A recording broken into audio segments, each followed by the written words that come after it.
Jadi waktu suatu saat kita patroli itu jam 12 malam, ya kan, kita penelusuran patroli kayak biasa sampai salah satu area di mana area parkir belakang itu ya gudang ya, parkiran itu kita udah mau sampai di ujung. Nah, melewati di tempat pintu merah itu, di depan itu saya tuh ngelihat ada sosok nenek-nenek dengan kebaya merah, pakai rok juga merah juga itu. Itu dia tuh manggil-manggil, Bang. Nggak cuma nampakin. Dia manggil-manggil dengan ngomong, "Bang, sini bang, pulang bang, pulang." Ah, udah nggak beres itu. Sempet saya senter juga itu kan, gitu. Dia manggil-manggil gitu. Udah akhirnya saya lari kenceng itu ke pos lagi itu.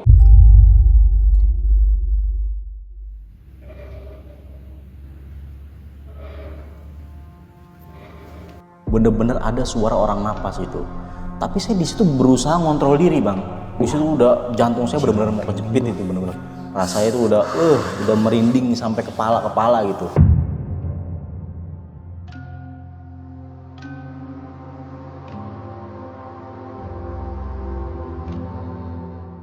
Assalamualaikum warahmatullahi wabarakatuh. Balik lagi sama gua, Badri Kecil. Gimana kabar teman-teman hari ini? Sehat ya? Semoga kita semua selalu sehat, lapang rezekinya, dan dimudahkan segala urusannya. Seperti biasa, kita udah menghadirkan lagi salah satu narasumber nih sob.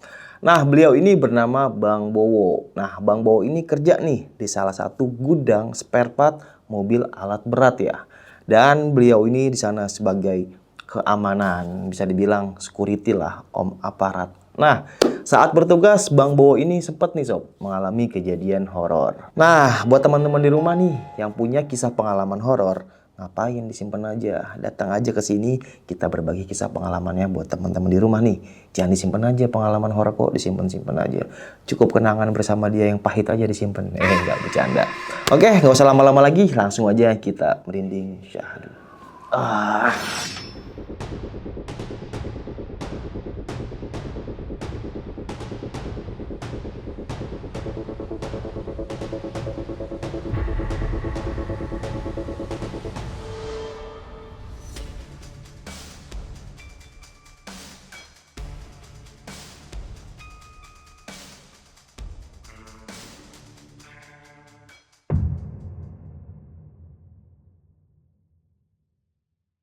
Gimana Bang Bowo kisah pengalamannya nih Bang?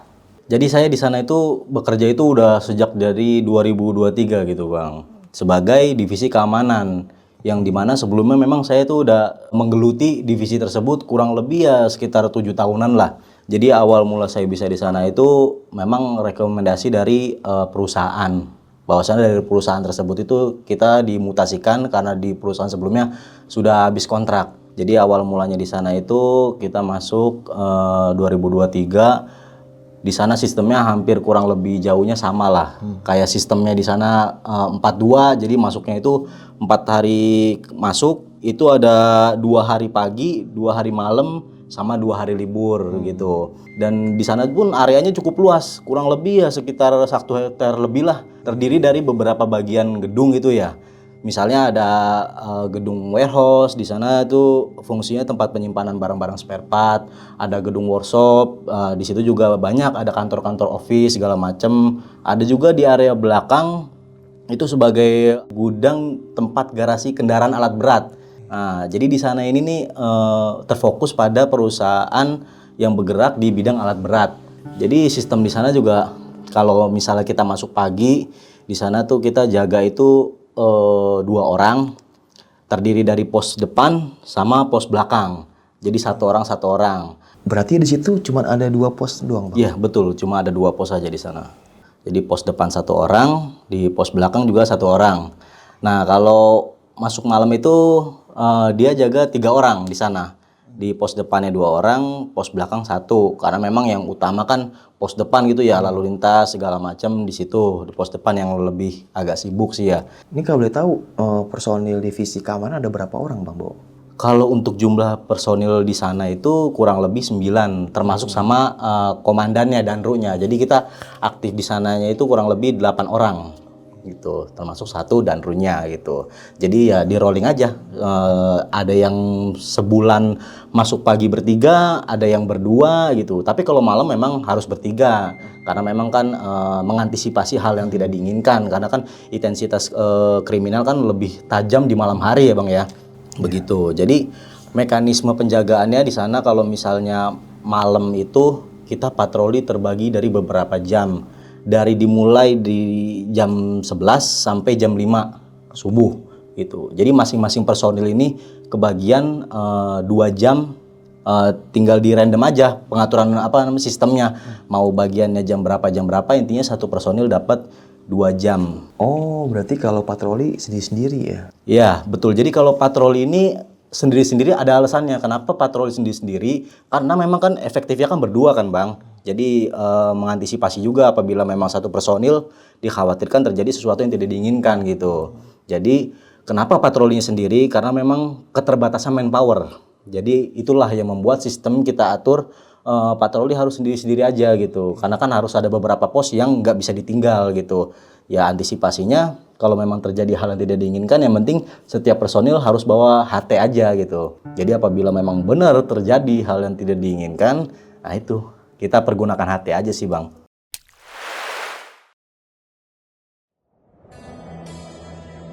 Nah setelah 5 bulan saya bekerja di sana Bang, itu memang awal kita bekerja juga lokasinya itu benar-benar yang pertama gelap, yang kedua juga aktivitas karyawan itu ada cuma di pagi.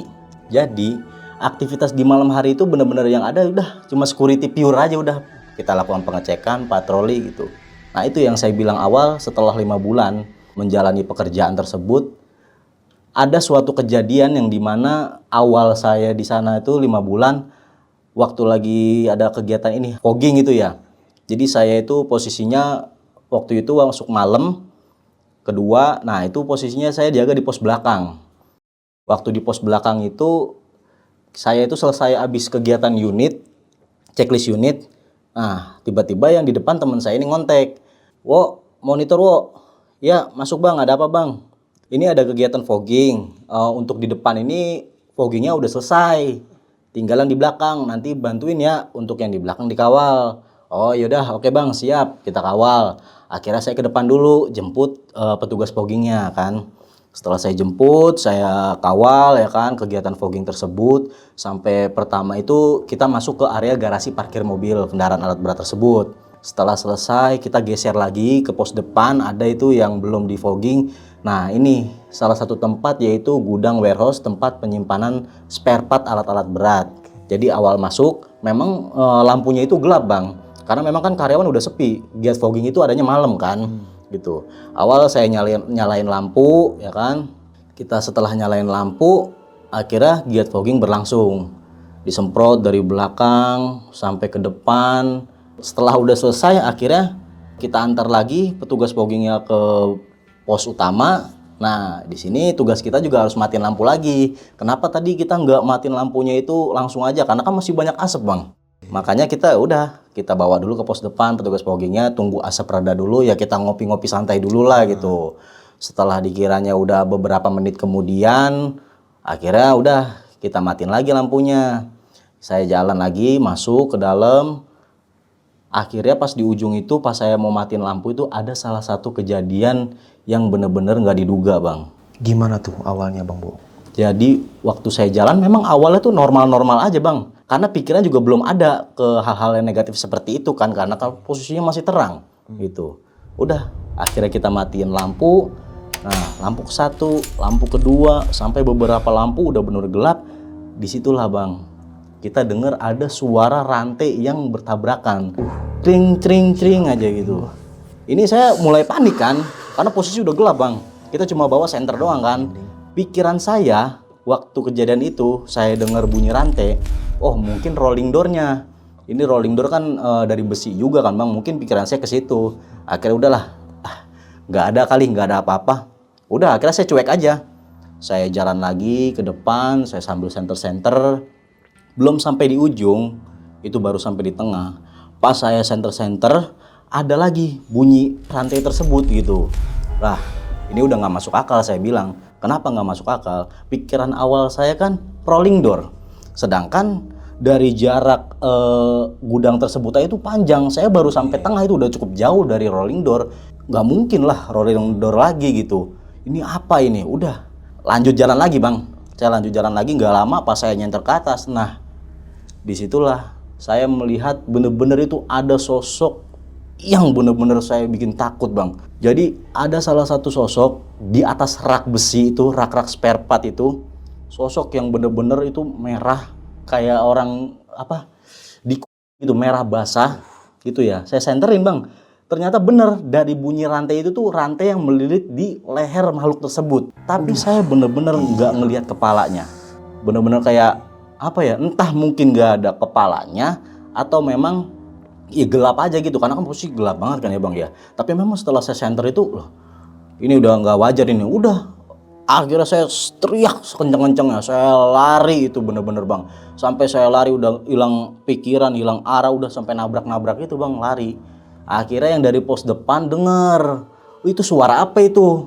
Itu kan akhirnya kan petugas fogging, teman-teman yang lain tuh yang lagi pada nyantai. Udah akhirnya dia lari semua dari pos, nyusulin saya. Udah akhirnya kita ketemu kan, wah udah teriak-teriakan aja bang. Udah nggak bisa berbuat apa-apa lagi. Akhirnya teman-teman pada nanya kan, ada apa wo? Ada apa? Wah udah saya di situ apa kayak orang lari maraton aja, capek banget udah, rasanya ngos-ngosan aja udah tuh udah nggak bisa jawab sama sekali. Akhirnya teman saya ini ngerasa udah nggak kondusif ini, dibawalah akhirnya saya ke pos kan. Setelah sampai di pos itu akhirnya teman pada nanya, lu kenapa wo bisa sampai kayak gini? Ya saya nggak bisa jawab apa-apa karena bener-bener apa ya, masih shock berat gitu mas. Teman pada nanya segala macem. Karena situasi udah nggak kondusif lagi, saya ditanya udah nggak bisa, dikasih minum pun saya udah nggak bisa nerima, saya udah bener-bener kosong pikiran udah, ngos-ngosan aja di situ. Akhirnya teman saya inisiatif telepon komandan saya, dia nelpon dan ini ada kejadian bahwasannya ini Bowo ini nggak tahu kenapa tiba-tiba teriak-teriak lari dari gudang warehouse. Itu nggak tahu kenapa, tadinya mau matiin lampu dan tapi ini kita tanya juga Bowo belum bisa jawab, dia ngos-ngosan gitu. Mandan balik nanya gitu, lah emang ada apa kok bisa sampai kayak gitu? Ya teman-teman kan nggak ada yang bisa jawab karena memang saya juga sendiri nggak bisa jawab kan pada saat itu. Akhirnya setelah perbincangan komandan saya nyuruh saya pulang, di backup sama yang lagi libur. Komandan saya juga ngomong sama teman saya, itu Bowo diantar pulang aja. Kalau memang dirasa dia nggak bisa bawa motor, diantar aja. Takut khawatir ada apa-apa gitu. Akhirnya di hari itu juga, di malam itu juga, saya diantar pulang sama teman saya, ya kan. Nah, sempat juga istri nanya gitu, ini ada apa kok suami saya pulang gitu, kok sampai diantar begini. Teman saya juga nggak bisa cerita banyak karena kan saya juga belum bisa ngomong kan. Udah akhirnya di situ saya pulang, saya istirahat, udah istri juga nggak banyak tanya karena dia juga ngerti kan. Nah setelah kejadian tersebut saya kan posisinya libur itu, istri sempat nanya juga ada apa emang ya kok kemarin sampai pulang dianterin kayak gitu. Saya sempat konsultasi sama istri gitu, ini kayaknya nggak bisa dilanjut deh kerja. Loh emang kenapa kok bisa nggak dilanjut gitu, kerja baru jalan 5 bulan udah nggak mau lanjut. Udah akhirnya saya cerita di situ bahwasannya saya melihat sosok yang di luar nalar lah gitu. Akhirnya istri saya tuh nguatin saya gitu, coba deh dipikir-pikir lagi gitu. Sebelumnya karena saya nganggur, sebelumnya karena nganggur 3 minggu ya kan, baru dapat kerjaan jalan 5 bulan udah. Akhirnya saya gundah gulana juga sih, maksudnya gimana ini ya, saya mau udahan kerja tapi ngelihat anak istri gitu kan. Akhirnya ya udah dikuat-kuatin aja lah. Setelah motivasi dari istri, sempat juga saya cerita sama orang tua, minta saran masukan lah gimana gitu. Makanya orang tua juga ngasih masukan, coba ingat ke keluarga, apalagi udah punya anak masih kecil ya kan gitu. Akhirnya udah nggak panjang lebar, saya lanjut lagi. Setelah libur 2 hari itu saya masuk pagi. Nah di situ teman sempat pada nanya gitu kan, pas masuk pagi itu kan, kemarin kenapa sih wo itu bisa teriak-teriak lari dari warehouse gitu. Udah saya cerita di situ, aduh bang saya udah nggak kuat bang, kemarin bang saya habis matiin lampu itu, saya tuh ngeliat aduh setan merah. Nah setan merah itu ternyata yang nggak diduga-duga itu pernah dilihat sama beberapa karyawan, termasuk ada OB yang pernah ngelihat bang. Selain the OB juga pernah dari salah satu pimpinan kita tuh pernah ngelihat juga. Bahkan salah satu pimpinan itu dia pernah wanti-wanti sama security yang lama gitu. Karena kan saya awalnya belum dengar cerita tersebut gitu. Jadi ibaratnya first time banget saya ngelihat itu. Pas saya ceritakan udah sinkron cerita tersebut. Oh berarti bukan cuma saya doang di situ yang ngelihat. Bahkan dari karyawan-karyawan tersebut pun yang sudah lama di situ pernah melihatnya gitu. Nah, di situ akhirnya udah cerita-cerita sama teman-teman. Udahlah, akhirnya dari pimpinan juga dengar saya mengalami hal tersebut. Akhirnya udah itu mah pengenalan awal, udah kerja mah kerja aja gitu. Ya namanya tempat kayak gini mah wajar lah, nggak di mana-mana juga ada pastilah begitu-gituan gitu. Jadi untuk kejadian tersebut tuh benar-benar aduh bikin saya lemes. Udah benar-benar apa ya, udah di ujung pilihan saya, ini lanjut apa enggak gitu.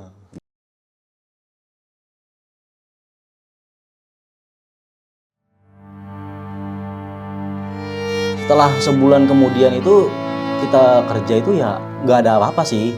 Tapi kadang memang suka namanya kita patroli ya, masuk ke area tersebut bahkan sampai ada situasi yang namanya kalau misalnya hujan itu kan kita wajib ngecek ya karena antisipasi kebocoran gitu. Nah itu di ruangan itu tuh kadang kita udah lupa setelah sebulan kejadian. Nah itu setelah kejadian itu kadang kita ngecek itu kadang kebayang, keinget gitu.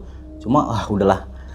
Jangan sampai kita pikiran kita terpaku sama yang hanya hal begituan gitu. Ini kita mau kerja gitu ya kan. Udah akhirnya cuek gitu. Nah, akhirnya kita cuek, kita patroli, rutinitas. Dan salah satu kejadian muncul setelah sebulan kemudiannya lagi itu di salah satu tempat area parkir belakang tempat kita patroli juga itu ada yang namanya pintu merah bang. Ini pintu merah ini gimana maksudnya Bang Wo? Jadi pintu merah itu karena memang warna pintu tersebut tuh warnanya merah bang. Jadi waktu suatu saat kita patroli itu jam 12 malam ya kan kita penelusuran patroli kayak biasa sampai salah satu area di mana area parkir belakang itu ya gudang ya parkiran itu kita udah mau sampai di ujung. Nah melewati di tempat pintu merah itu di depan itu saya tuh ngelihat ada sosok nenek-nenek dengan kebaya merah pakai rok juga merah juga itu. Itu dia tuh manggil-manggil bang, nggak cuma nampakin, dia manggil-manggil dengan ngomong, "Bang, sini bang, pulang bang, pulang." Udah nggak beres itu. Sempat saya senter juga itu kan, gitu. Dia manggil-manggil begitu. Udah akhirnya saya lari kenceng itu ke pos lagi itu. Teman-teman yang lagi di pos lagi pada ngopi akhirnya, kenapa lagi Bu tuh? Tuh kejadian lagi kan, gitu. Akhirnya udah saya sampai di pos. Aduh gila bener-bener. Ada lagi sosok nenek-nenek merah nggak tahu dah baru kemarin kan ada sosok merah di gudang warehouse, sekarang pintu merah tuh. Nenek-nenek rambut putih manggil-manggilin. Coba itu. Kita nggak habis pikir aja sih itu. Tapi kalau untuk fisik gimana Bang penampilannya? Apa sama kayak orang pada umumnya gitu? Jadi mukanya itu kayak agak gelap ya, kayak kulit hitam aja gitu. Rambutnya merah, rambutnya putih semua itu, kayak konde gitu.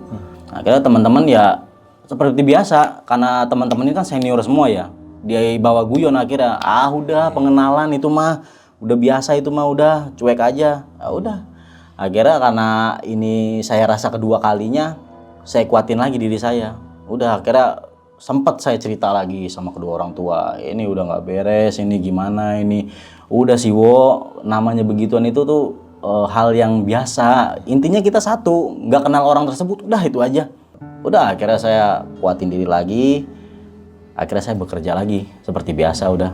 Nah udah setelah kejadian tersebut akhirnya saya kuatin lagi karena ada anak istri. Masa kalah saya sama hal-hal begituan kan. Setelah kejadian tersebut dapat seminggu, nah ada kejadian lagi bang. Jadi posisinya itu saya pas waktu masuk pagi, saya kedapatan jaga di pos depan, pos utama tuh. Jadi sekitaran jam 12 siang itu ya biasa kita lagi ngopi, lagi duduk santai dalam pos. Nah itu ada anak kecil lari tiba-tiba tuh manggil-manggilin, Pak, itu saya ada ngelihat bangke. Lah, bangke apa dek? Itu Pak ada bangke bayi. Masa bangke bayi sih? Yang bener aja deh gitu. Taunya dari mana? Itu tadi bangkainya diselimutin gitu. Saya buka nggak tahu ada bangke bayi gitu. Kaget dong saya kan akhirnya. Nah setelah itu akhirnya saya ngontek teman saya yang di pos 2, karena kan jaga cuma berdua kan pagi itu kan.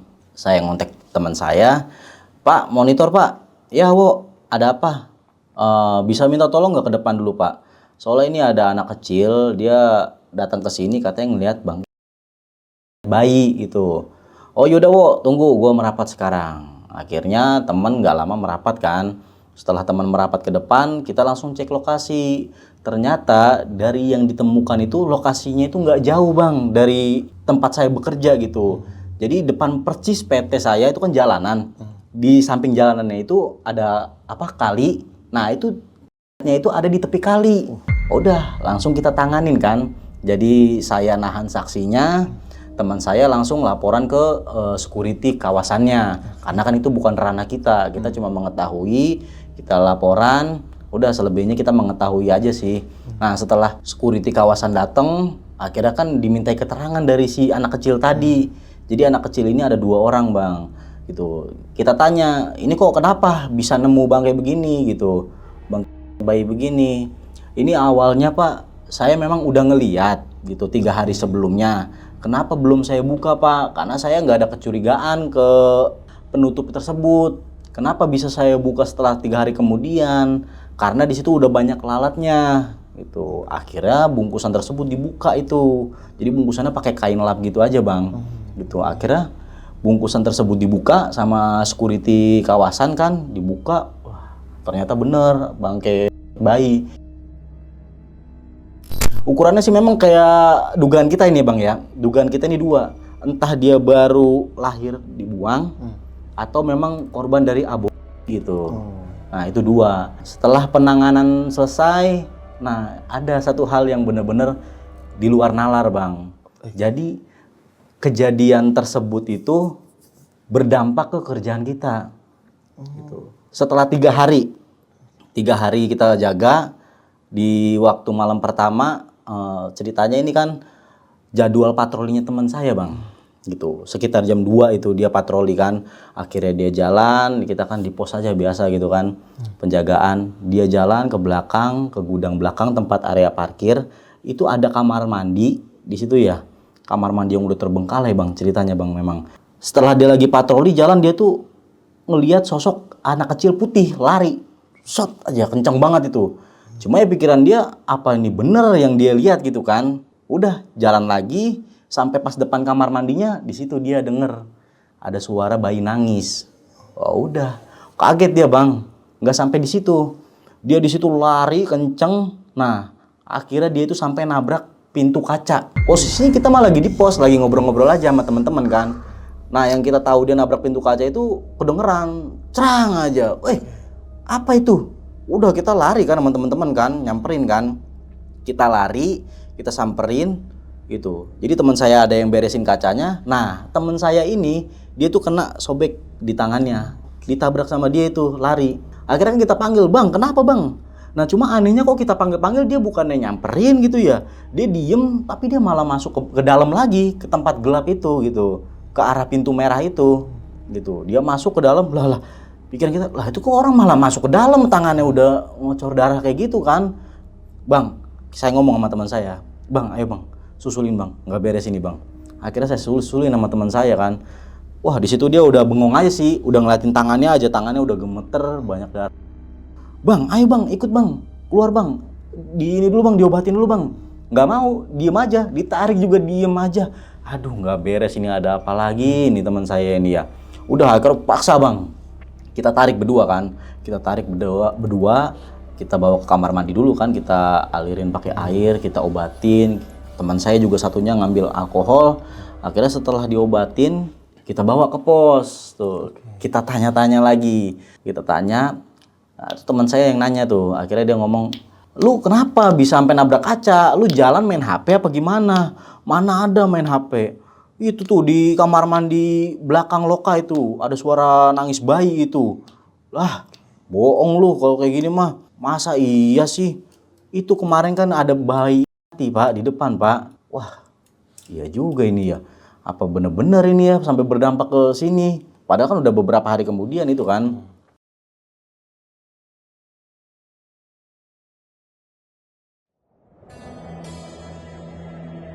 Nah, udah tuh Bang, setelah kejadian itu ya saya jadi makin kepikiran.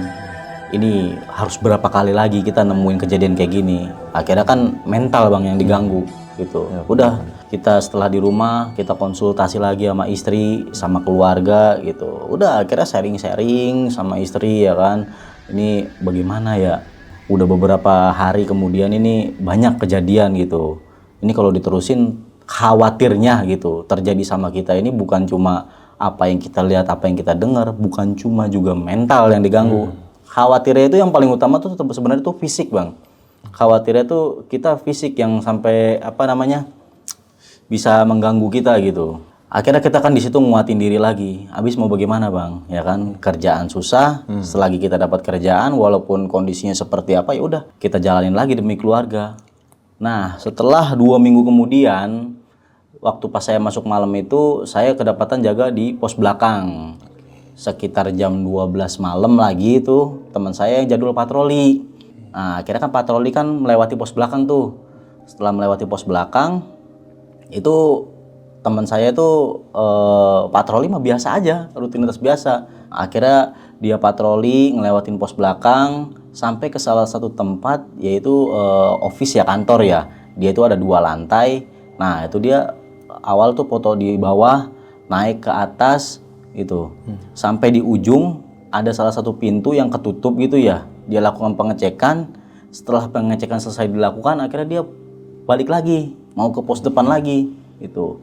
Belum sampai turun tangga di situ dia udah dengar suara kuntilanak gitu, suara ketawa kuntilanak. Udah kaget kan dia. Akhirnya dia saking kagetnya itu udah nggak bisa ngontrol diri, dia lari itu sekencangnya itu sampai akhirnya dia dari lantai 2 Bang. Nah, akhirnya sampai dia jatuh, dia jalan sampai pincang-pincang itu ke pos depan. Nah, akhirnya kan teman yang di pos depan kan ngontek saya kan, "Wo, monitor wo, ya masuk Pak," gitu. "Ini ke depan dulu, ke depan. Ini nih si Anwar ini jatuh dari lantai 2 ini, dia pincang-pincang nih." Udah, akhirnya saya bisa tahu cerita tersebut ya dari itu, kejadian tersebut gitu Bang. Makanya saya nggak duga juga sih bisa sampai ke fisik gitu. Itu sih yang lebih saya khawatirkan itu ke fisik itu Bang. Makanya kita khawatir itu kalau lagi patroli itu entah kita ngeliat atau ngedenger gitu ya, kaget gitu ya. Karena patroli juga sendiri, situasi tempat gelap, udah. Yang kita khawatirkan itu kita celaka Bang. Entah kita kejeblos, kesandung gitu. Kalau sampai terluka siapa yang tahu? Sedangkan kita pertolongannya cuma udah HT doang kan. Di situ Bang, saya nanya sama teman saya nih, si Anwar ini kan gitu. Ternyata dari setelah kejadian itu tuh dia tuh bener-bener gak bisa ngontrol diri gitu. Udah akhirnya dia lari kayak apa ya, lari aja gitu. Akhirnya dia lari sampai dia gitu dari tangga itu tuh, waduh bener-bener apa ya, di luar kontrol dirinya sendiri gitu. Dia bilang tuh dia tuh sebenarnya nggak ada niat buat nolong, tapi nggak tahu tuh kenapa ya karena nggak bisa ngontrol diri jadi kayak badannya tuh ke bawah lompat aja gitu Bang. Jadi udah setelah itu teman saya ini si Anwar ini akhirnya disuruh istirahat dulu lah sama rekan saya yang satunya. Nah saya akhirnya balik lagi ke pos 2 ya kan, ke pos belakang tadi. Setelah jaga berikutnya waktu masuk pagi itu ya itu saya sempat nanya sama senior saya yang namanya Wandi ini, Pak Wandi ini gitu. Saya nanya kan, "Pak, sebenarnya di sini tuh pernah ada kejadian apa sih? Bapak kan sehubungan orang yang paling lama gitu bekerja di sini gitu. Kok banyak banget gitu kita di sini tuh nemuin hal-hal yang janggal." Akhirnya dia jawab, itu dia cerita lah akhirnya di situ. "Wah, wo, dulu mah wo pernah ada wo. Jadi perusahaan yang lama wo, sebelum perusahaan ini berdiri di sini, ada salah satu karyawan yang dimana sedang ada kegiatan di area parkir belakang, sedang memperbaiki atap. Jadi karena atapnya itu tinggi Bang, dia kan pakai scaffolding. Scaffolding itu kira-kira 10 susun lah, karena tinggi dia tuh. Nah, di situ safety-nya kurang. Karena safety-nya kurang itulah akhirnya terjadi kecelakaan. Dia sampai jatuh dari atas scaffolding itu. Setelah jatuh, akhirnya di situ reaksi karyawan yang lain udah nggak pakai lama dibawa dia akhirnya ke tempat gudang yang dulu tempat itu sebenarnya bukan gudang gitu. Akhirnya dibawa ke gudang, akhirnya dikasih pertolongan pertama, cuma karena kondisinya udah nggak memungkinkan, akhirnya dari manajemen ini menghubungi pihak rumah sakit. Nah, di situ karena rumah sakit ini datangnya lama kan, naasnya itu akhirnya karyawan tersebut meninggal dunia di tempat. Nah, yang nggak kita habis pikir, ini kok meninggalnya ada yang janggal bang, gitu. Jadi dia meninggal ini posisinya ini lidahnya keluar, matanya juling. Nah, itulah menurut pengakuan dari senior saya itu yang namanya Wandi gitu. Dia cerita kayak gitu kan. Nah, saya sempat tanya lagi ke dia gitu. Ada lagi nggak pak selain itu pak? Masa iya pak sempet ada yang pak? Nggak percaya lu wo. Dulu mah banyak wo di sini wo gitu. Cuma saya kalau mau cerita banyak takutnya mengganggu kamu aktivitas patroli. Udahlah nggak usah tahu banyak gitu. Tapi kalau mau tahu banyak coba nanti tanya.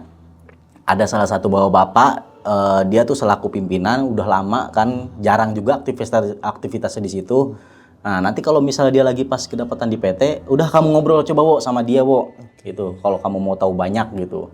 Saya emang nggak mau cerita terlalu banyak, takutnya nanti kamu ntar patroli jadi terganggu, nanti yang ada malah resign lagi. Oh, udah, akhirnya saya ketawa-tawa aja kan di situ kan.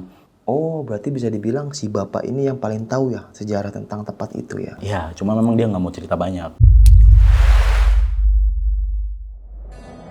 Nah, setelah kita udah habis berbincang, ngobrol kan sama senior saya itu, akhirnya senior saya bilang, udahlah, gak usah terlalu memendam kejadian-kejadian yang ada gitu. Kalau emang ada kejadian, udah ceritain aja. Yang penting kita kerja ya berjalan sesuai pada umumnya aja, jangan terlalu dipikirin gitu. Yang ada ntar kita aktivitas terganggu, aset nggak kecek, ya kan, udah. Nah, di hari tersebut akhirnya menjelang pergantian shift, waktu malam, kita kan sebenarnya kan pulang jam 8 malam itu ya. Nah, akhirnya pas mau aplusan itu teman-teman yang masuk malam datang kan. Kita ke kegiatan apel, kita ngobrol-ngobrol, ngopi-ngopi santai lah gitu bang ya. Pas waktu sejam kemudian jam 9 itu kan teman saya kan mau ngecek area gudang workshop. Jadi di gudang workshop itu ada salah satu ruangan, ruang office gitu ya, tempat-tempat pimpinan, karyawan-karyawan gitu pada kerja kan, kantornya di situ kan ya. Nah, teman saya masuk ke situ bang. Posisi office ini udah nggak ada orang sebenarnya. Posisinya itu udah gelap, lampu udah dimatiin. Dia masuk ke dalam itu sebenarnya dia mau ngecek barang-barang aja gitu.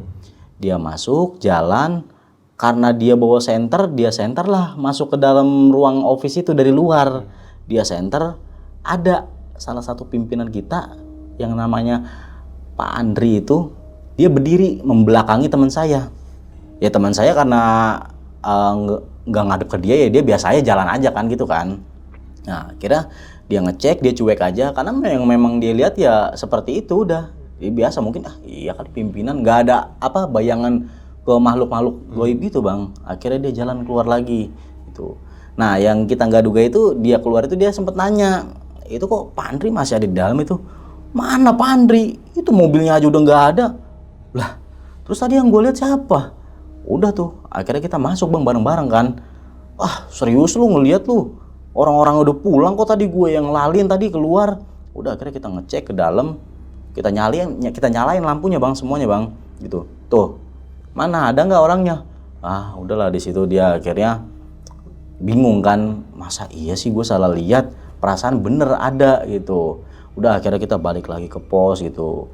Udah akhirnya kita setelah cerita-cerita, akhirnya saya pulang di situ.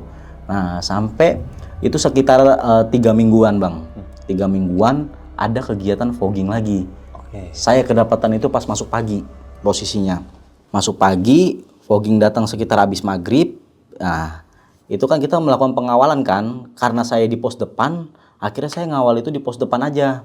Seperti biasa, sudah di pos depan kita ngontek teman kita kan di belakang.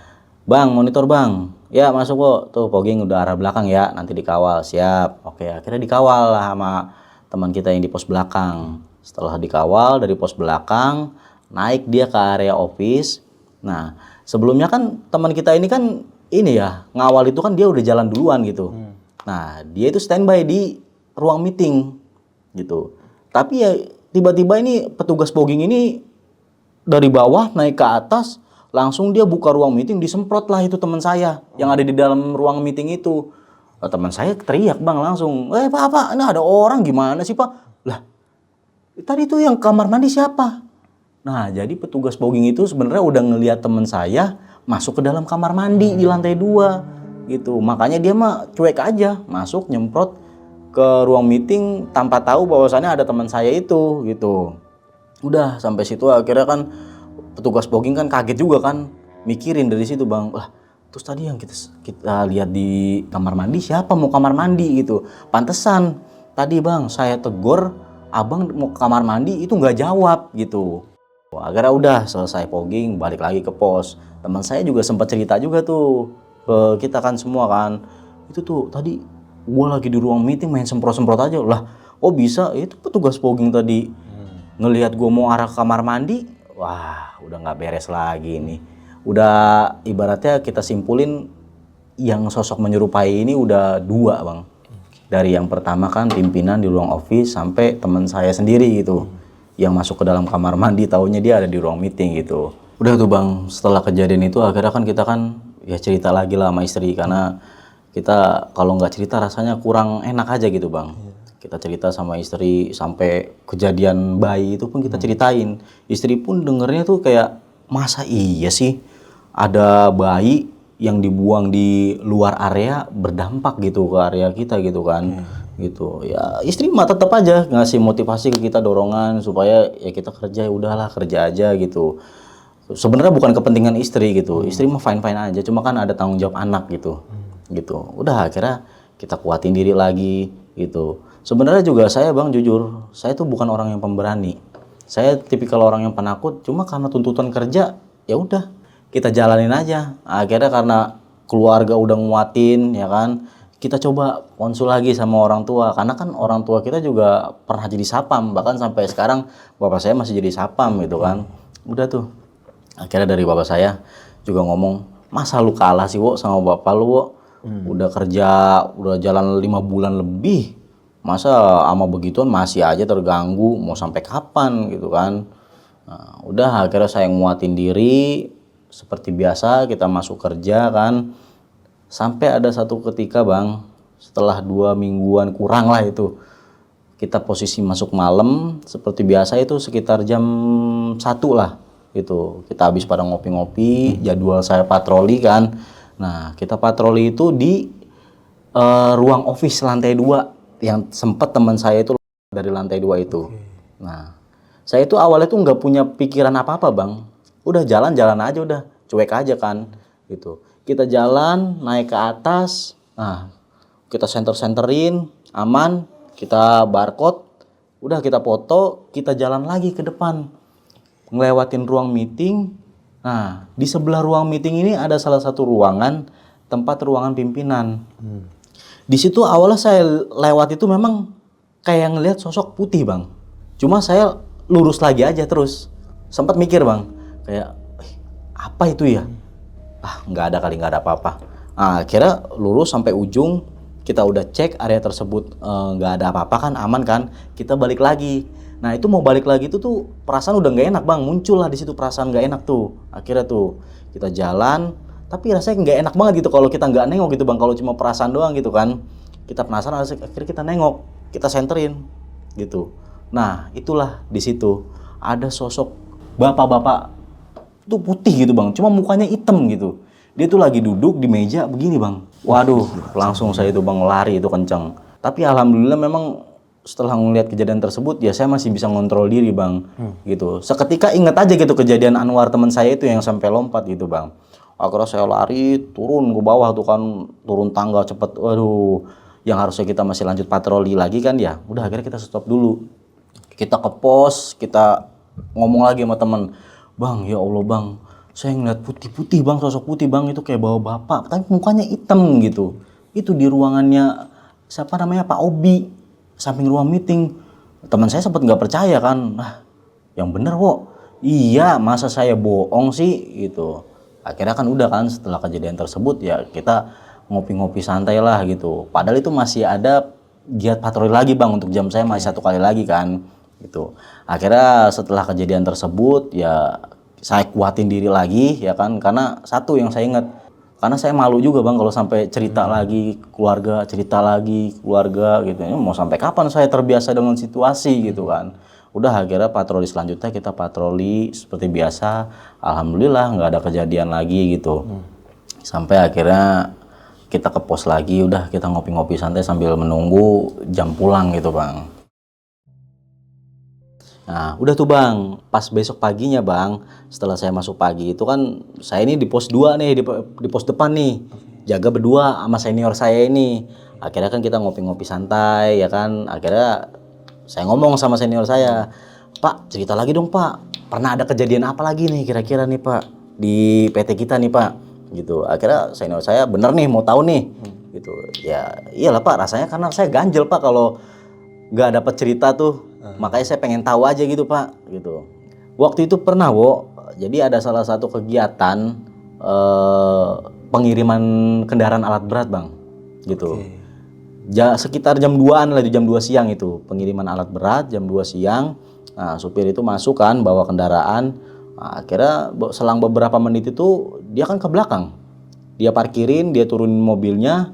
Akhirnya dia nggak lama lari ke depan nemuin senior saya ini. Akhirnya senior saya nanya, lah kenapa lu bang gitu.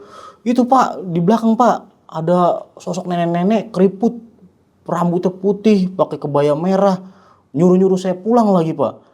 Senior saya kaget kan gitu. Ah nenek-nenek mana? Ini PT dari mana nenek-nenek bisa masuk kan? Ya nggak tahu Pak, saya itu orang dia nyuruh-nyuruh saya pulang.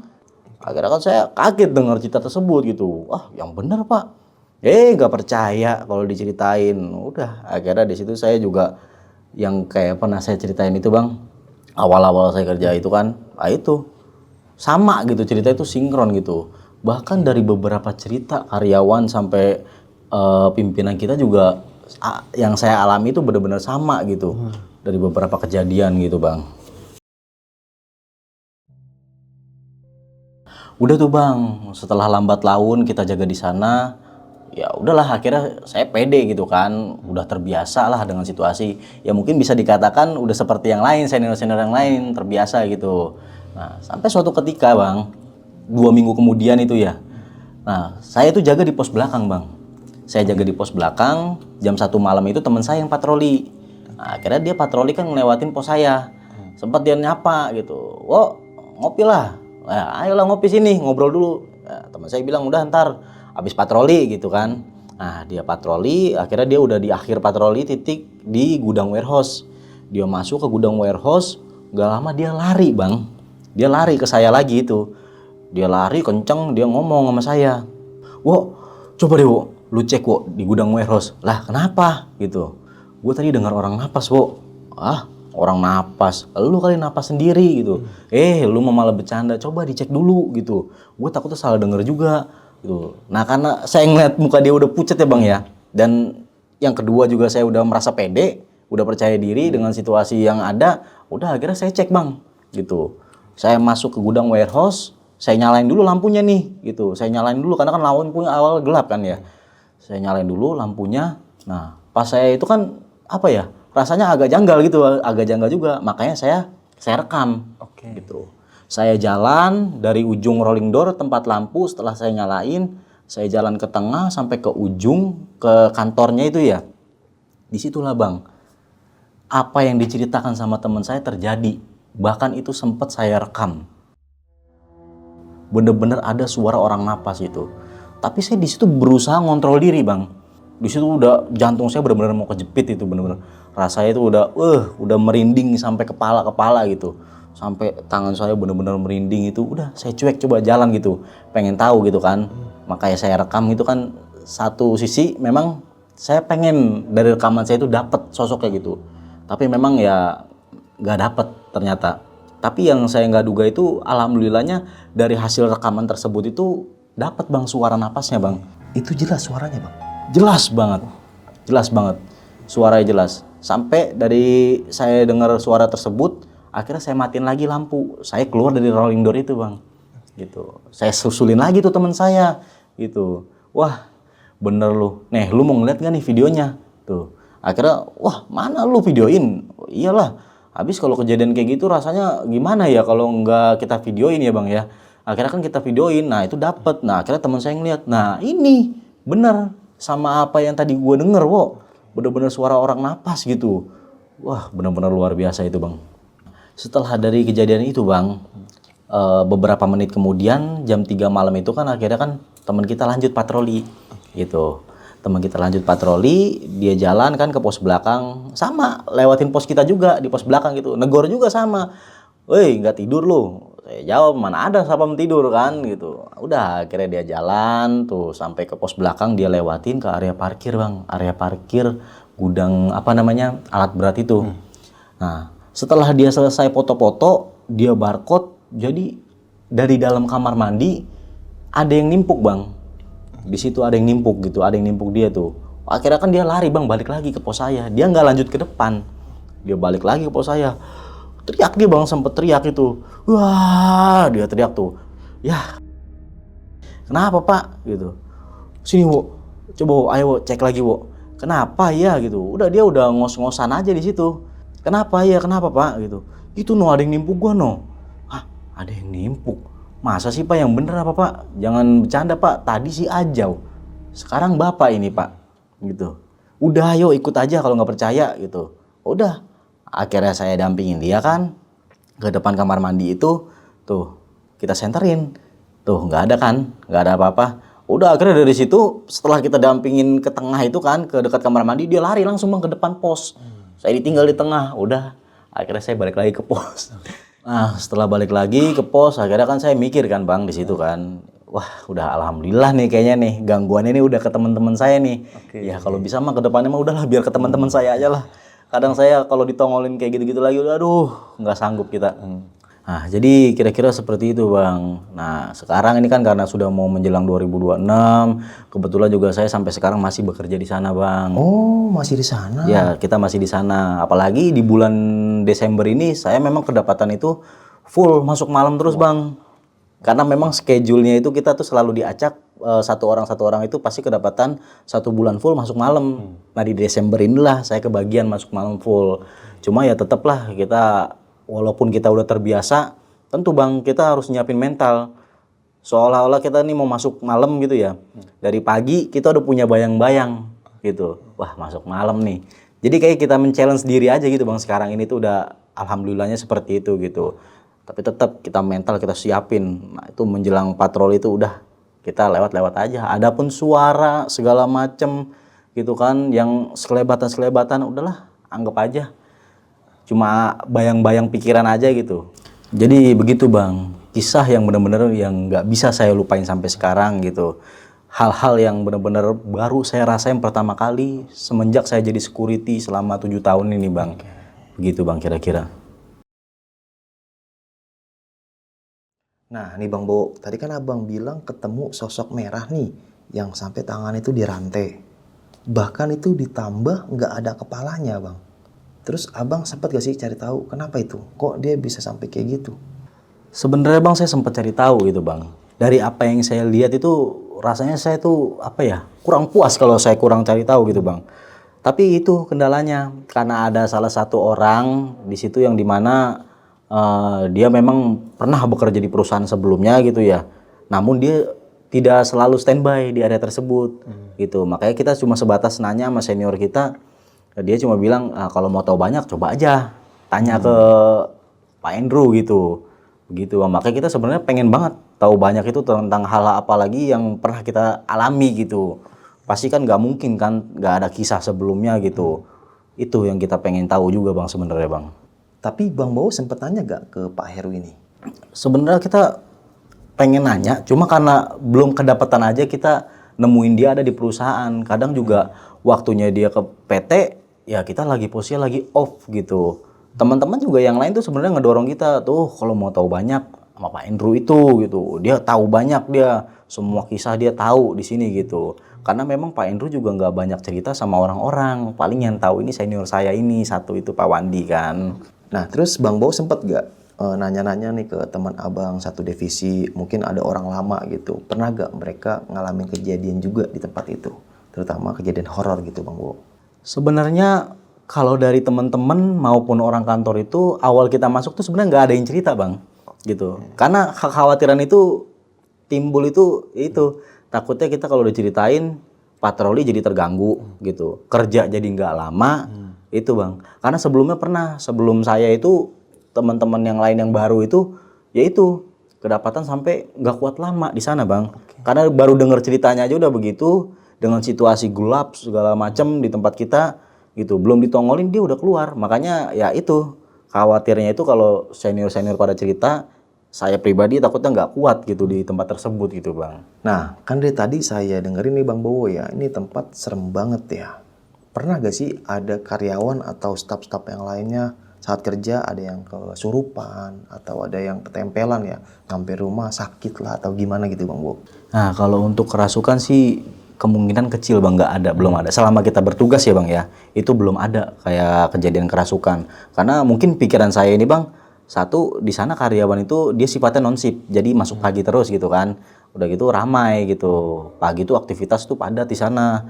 Ya kalau malam ya udah cuma security aja. Mereka itu pulang udah jam 5 sore lah gitu. Jadi untuk kejadian tersebut itu kayaknya nggak ada, karena pernah kita tanya juga sebelumnya sama senior di sana. Memang kalau untuk kejadian kesurupan itu belum ada. Nah, terus ini Bang Bowo ngalamin pas di tempat kerja aja apa sempat sampai ke bawah ke rumah gitu Bang? Kejadian horor sampai rumah gitu, mungkin sosoknya itu ngikutin ke rumah Bang Bowo. Alhamdulillah sih enggak sih bang, nggak sampai kita ke bawah ke rumah gitu, apalagi ke bawah sampai ke istri gitu. Karena memang saya itu kekhawatiran saya itu kalau sampai ketempelan gitu bang ya, karena kan bahasa orang dulu kan ada yang namanya ketempelan segala macem. Sempet bang awal-awal kita kerja di sana 5 bulan mengalami hal-hal yang goib gitu ya. Kita setiap pulang itu udah kita cuci muka di luar gitu, karena kita punya anak kecil gitu. Kita punya anak usia masih 2 tahun, khawatirnya di situ. Tapi sejauh ini alhamdulillah memang belum ada dampak ke keluarga kita. Ya jangan sampai juga sih bang. Nah, terus nih Bang, tadi kan Bang Bowo sempat bilang nih kalau ayahnya Bang Bowo kan masih kerja nih di bagian keamanan juga. Kalau ayahnya Bang Bowo sendiri sempat ngalamin Bang kejadian horor. Pernah gak cerita ke Abang gitu? Justru kalau saya cerita sama orang tua saya bang ya, selaku dia pernah jadi sapam, ayah saya, ibu saya juga pernah jadi sekwan, security wanita gitu ya. Saya justru malah diketawain aja bang. Oh ternyata segitu doang mental saya gitu. Memang kalau kita apa namanya takar sama mereka ini udah melalang buana lah. Jadi sapam ini udah bukan setahun, 2 tahun, 5 tahun itu udah belasan tahun gitu. Sampai bapak saya juga pernah cerita tuh gitu. Bapak saya pernah cerita bahwasannya banyak kalau cuma suara, penampakan. Nah, bapak saya malah lebih takut kalau misalnya dia tidur itu kena reprepan gitu. Jadi kayak berasa kayak ditiban gitu. Itu malah yang bapak saya takutin tuh itu gitu, ketimbang cuma suara segala macam. Justru malah dia mah kalau ada tempat sepi, itu tempat dia buat beristirahat, buat standby. Entah ngumpet dari danrunya kah atau bagaimana kah kita nggak tahu ya, karena dia yang jaga gitu. Nah, kalau dari pengalaman ibu saya sendiri juga itu malah lebih menakutkan. Dulu pernah ada karyawan di PT tempat ibu saya jaga itu ya.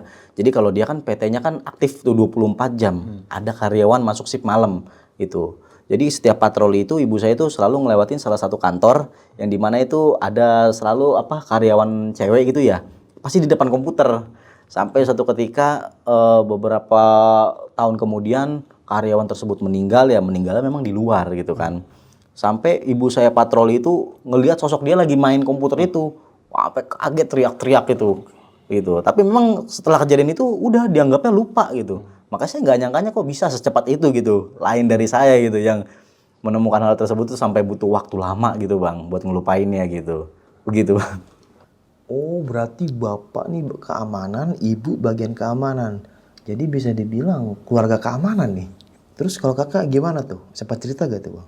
Jadi kalau dari pengalaman abang saya jaga, wah itu dia lebih saklek lagi sih bang, gila itu orang itu. Jadi abang saya ini dia jaga di salah satu gereja, di salah satu wilayah Jakarta Timur juga ya bang ya.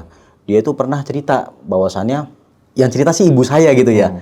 Makanya diperbandingin sama saya tuh jauh bang gitu. Jadi ibu saya cerita, dia ngomong ibu saya, ah lu mah kalah wo sama abang lu no si Deki gitu.